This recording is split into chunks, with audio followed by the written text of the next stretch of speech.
If our world paradigm is in crisis, creating unwanted outcomes like social health and welfare issues, cultural wars, financial inequities, etc., why is it so hard for us to make permanent changes? Why have past attempts often been temporary and/or marginal?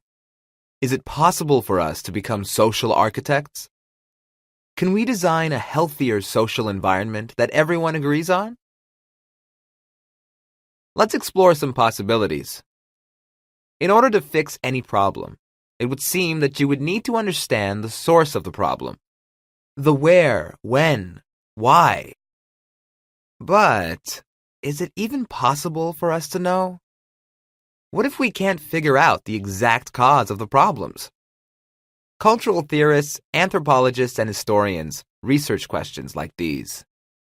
And one shared theory is that most problems could be traced back to the origin of language, mainly because language creates culture, identity, and therefore cultural and identity issues. Let us explain.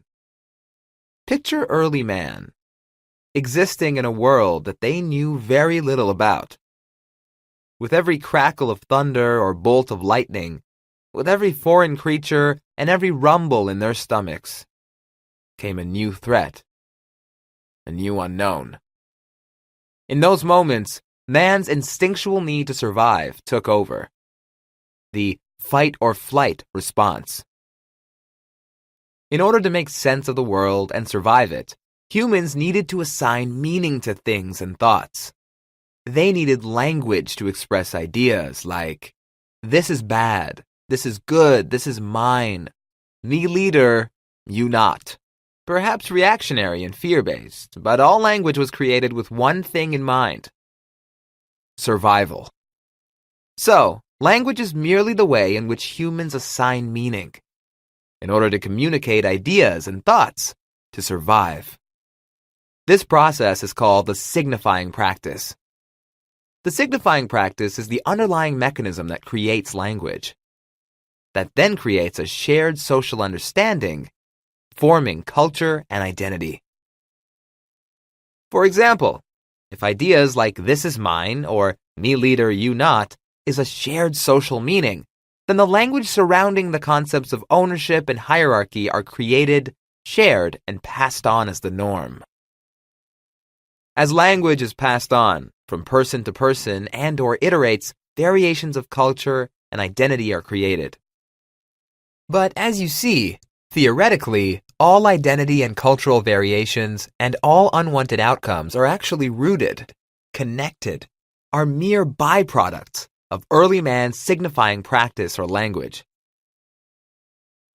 So, if the reasons why human beings assign meaning is self-serving, created by us to serve us, to aid in our survival, then how we assign meaning in what we call knowledge cannot be dogmatic or written in stone, rather a malleable tool created to serve us, to aid in our survival. Something that we should be able to change and/or update as we see fit, allowing us to become social architects. So, if the social health and welfare conflicts, social inequalities, are in direct correlation or rooted in an outdated signifying practice or language, then the solution to our issues seems rather simple. Let's change or update the language. But how do we know what exactly to change to? What should be the new language? Is it even possible for all of us to agree given the amount of cultural and identity variations that exist across the world? First, we must consider that it might be improbable for cultural theorists, anthropologists, and historians to define all the reasons why early man assigned meaning the way that they did. There might be reasons that go beyond concepts of survival. There might be unknown elements or reasons that may lie too deep in the physiology of the brain or ontological reasons. So, if we can't definitively say what the source of our problems are, and I'm not sure if we can all agree on what exactly should change and what the changes should look like, what do we do? The answers we need might be right in front of us.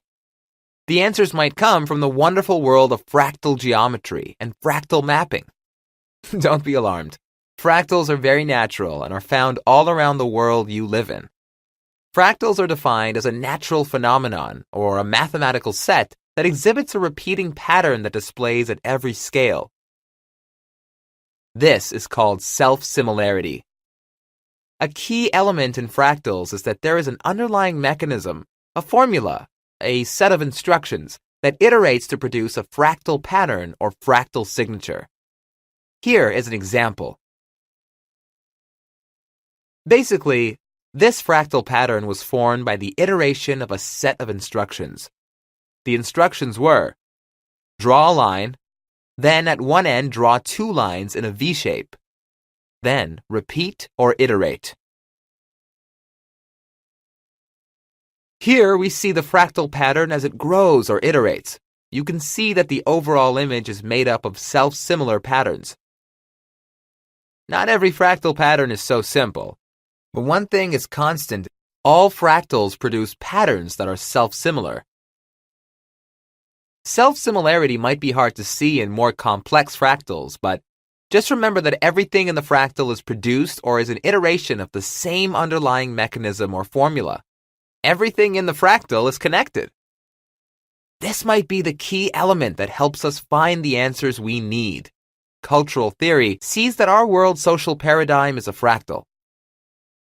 An oversimplified version of the set of instructions that iterates to produce our world social fractal would be: the signifying practice produces shared social meaning, that iterates forming language, that iterates forming culture and identity, that iterates to create culture and identity variations, all in which creates our world social paradigm. So, if we know what the fractal signature or pattern of our world social paradigm should look like, then it would be easy for us to see any anomalies. Anomalies are simply unwanted or undesired results, something that the fractal formula should not produce. Here's an example. Do you see the anomaly in the above fractal? This is called fractal mapping. The new social theory of fractal mapping believes that fractal mapping can help us locate the anomalies in our world social paradigm. And the more we investigate the fractal pattern of our world social paradigm, the more we will find anomalies. Now, here is the interesting part. We said that anomalies are undesired outcomes. So you would think that social injustices would be anomalies. But research shows that our paradigm is actually iterating social conflict and identity crisis. The outdated language is iterating these issues.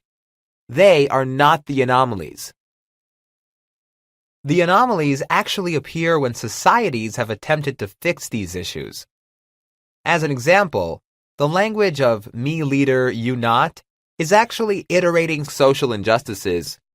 When we try to change the social injustices, it looks like an anomaly. So, the good news. When we looked at multiple anomalies, we found a commonality in theme. All attempts from all around the world to fix various social inequalities shared a common language. Our attempts to fix social injustices all use words like holism, equity, synthesis, interdependent, process, collective consciousness, preservation, and connection. So we ask, if the outdated language is iterating social health and welfare issues, cultural wars, financial inequities, etc., and our collective attempts to fix them has a common themed language, wouldn't it seem that the language of the anomalies represents our collective desired change and a map to new language? For a more in-depth look at this social theory, click the link below or go to